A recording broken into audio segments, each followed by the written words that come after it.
Ladies and gentlemen, Tactical Advance here, and welcome to a ship review. Now today, we are taking a look around the Origin 315p.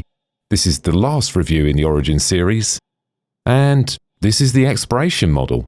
Now, it does have some different features compared to the others, some of them quite obvious, some of them not so, and today we're going to take a look around the ship. But just before we start, thanks to Hess in Discord for letting me use this ship today. So appreciate that, very kind, you buddy. So let's go and take a look around. Right. Well, the obvious thing is straight away you can see there's a mount at the front here, which is a tractor beam. We quite a while ago now saw some of the animations and some of the stuff with the tractor beam. We don't know a huge amount on it as of yet, but it's got one. This is going to be good on distance. It's got okay cargo. It can carry 12. Turning's pretty good. SCM speed is pretty decent as well. Top speed of 210 and a max speed of 1223, so it's fast. Comes in yellow. Once again, you can always change this now, can't you? Looks like Hess has left it stock at the moment. He has bought some bits and bobs inside, which we can have a look at. The very sort of samey sort of headlights on the front, as they all have. Does look like canopy's actually blacked out a little bit. I don't know if you noticed that. It actually has a tint to it. Makes the ship look much nicer like that. You don't really notice the tint from the inside.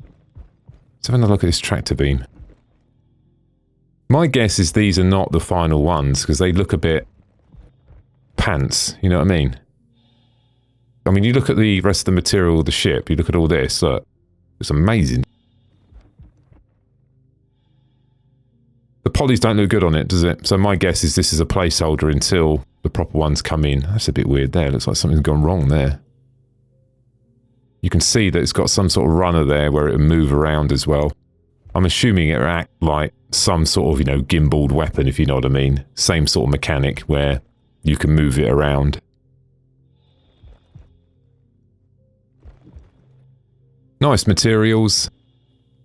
Gone for this very sort of smooth look. 3 tones, I'm guessing. Green, yellow and silver. Actually, might be more than that. And the shiny colour as well. Now, unfortunately, when I tried to open the doors previously, I couldn't get the doors to open. So, luckily for me, I managed to get another ship off an org member.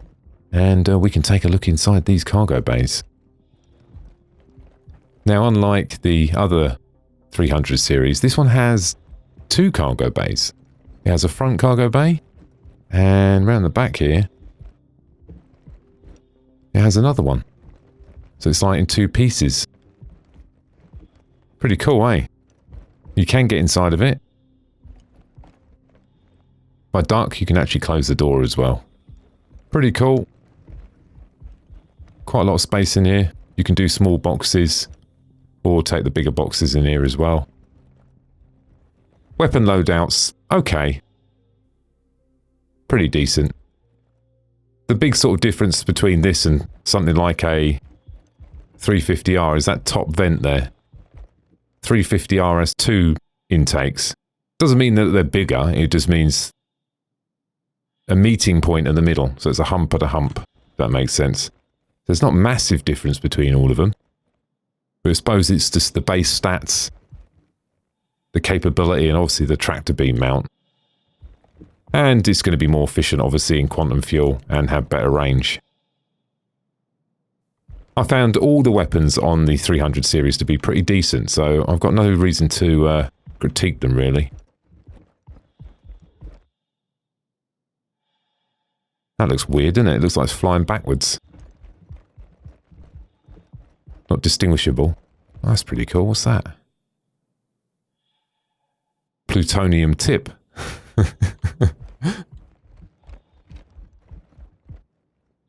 Very, very detailed. You're really going to have to make sure when you fire these that you make it count. Because you've only got 2 of these things, haven't you? Decent weapons. We've seen these on the other ships as well.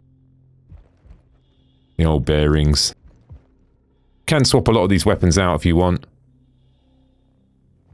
depending on your sort of playing style.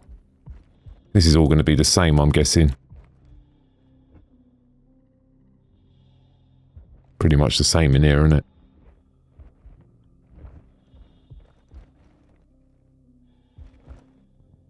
Funny thing there, I don't know what that's about. These are obviously manufacturers, aren't they? This thing here, and this round here. All the wording's round the wrong way.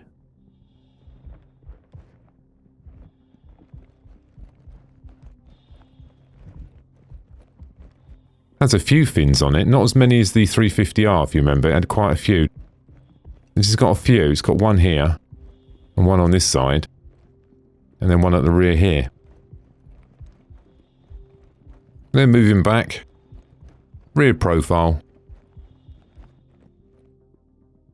It's very difficult to tell the difference between the engines, between any of them, to be honest. The 315p, I would have to put them next to each other and run back and forward to see the difference. These are not distinguishable enough for me to make them recognisable, if you know what I mean. In fact, I wouldn't even know if someone has swapped the engines out. Gonna have a move back over here. It looks like a dust storm coming through here as well. Oh, God. Rear profile looks nice.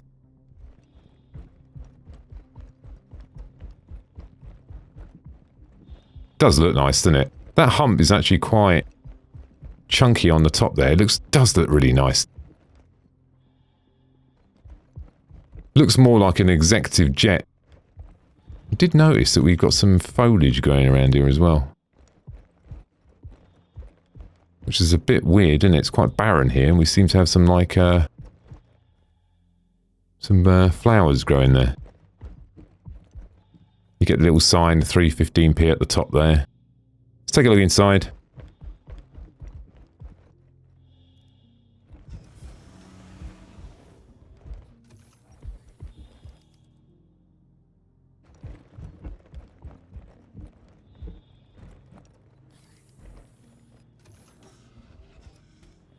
Now this is different compared to the other ones.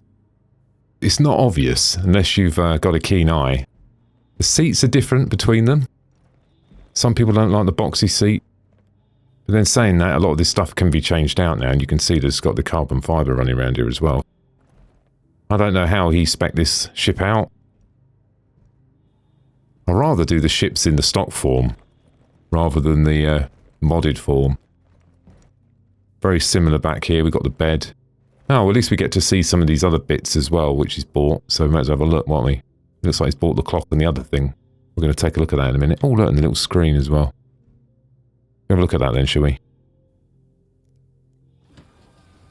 Slides out, in you get. You don't get a blanket. It's a bit weird, isn't it?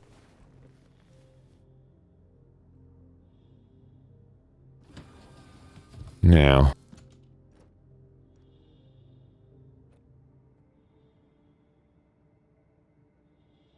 Picture frame, which does rotate. Doesn't look quite right though.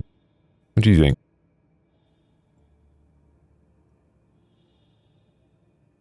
And you get a clock. Very late at night. And this screen up here, which you can, change and do all this sort of stuff. So your co-pilot could sit in bed if you wanted to, and he could start managing and turning off guns and doing stuff here, couldn't he? Could be managing the heat. Could zoom out a little bit, it's a bit better. Probably need to get rid of this horizon thing that we got here. Get out of there.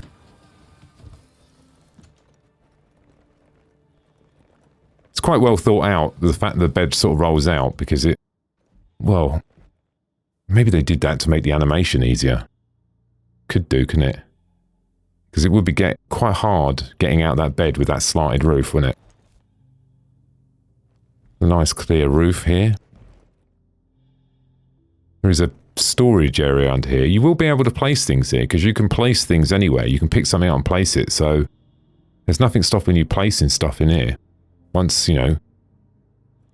we get more reliable persistence, you could put guns in there, to be fair, couldn't you? You probably could put 2 guns down there. And there is a little gap there as well, isn't there, under the sink? I don't think you better get anything in there, though. I suppose the other thing is nothing stopping you putting your ammo clips in the fridge, is there? I mean, I don't think that's going to affect them in any way, is it? Or you could put your guns in the gun rack right next to it. Well, if you've got more than 2 guns, you know, you could load them under there. And this all acts as storage space as well, even though they don't calculate it. There's nothing stopping you stacking boxes here, is there? You could stack 2 boxes there. You could probably get 6 to 8 boxes in here.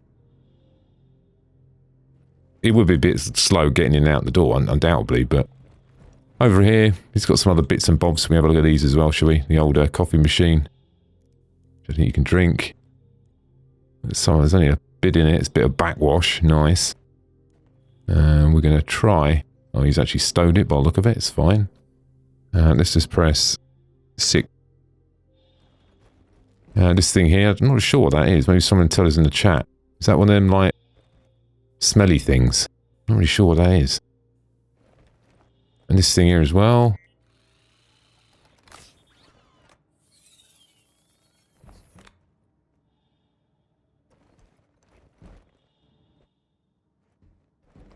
And then over here. Final thing. The old loo. Still freaking bright in there. Actually, this one's much better. The internal lights are on. They weren't last time. The power was on last time. It's funny, isn't it? Maybe these bulbs weren't working last time. Still a bright throne, isn't it?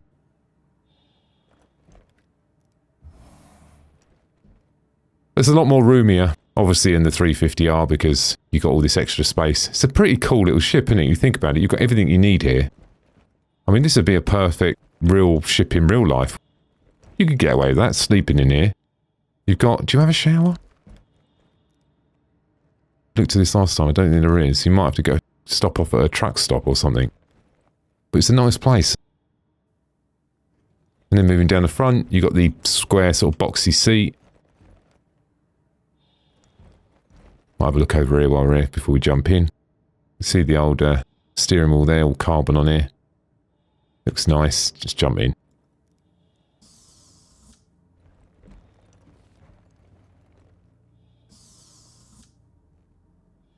Flare countermeasure active. Right, let's turn the old engines on. Engines active. Engines power low. Once again, they don't have all the displays put in there yet. Once they're all in there, it'll make it a little bit better. It's not too bad because, look, the displays actually sit. They don't follow you around, so the displays are stuck just below the screen line, so it doesn't really affect your view, does it? And you're probably going to see more, actually, now. When it's like that, look now, see them little squares there, these? You should be able to perfectly see this one and this one in them blocks there, like that. And then where will the other 2 go? Maybe over here somewhere. Pass. And we are missing the star map thing as well, aren't we? Which I'm guessing is going to sit here somewhere. Launch complete. Let's get a little bit of height and we'll have a quick look on the outside.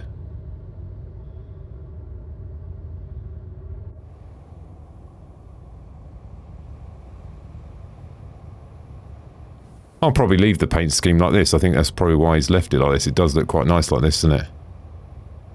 Acceleration's good as well. But you've got to expect that. It's a small ship at the end of the day. It's going to pick up speed quite quickly.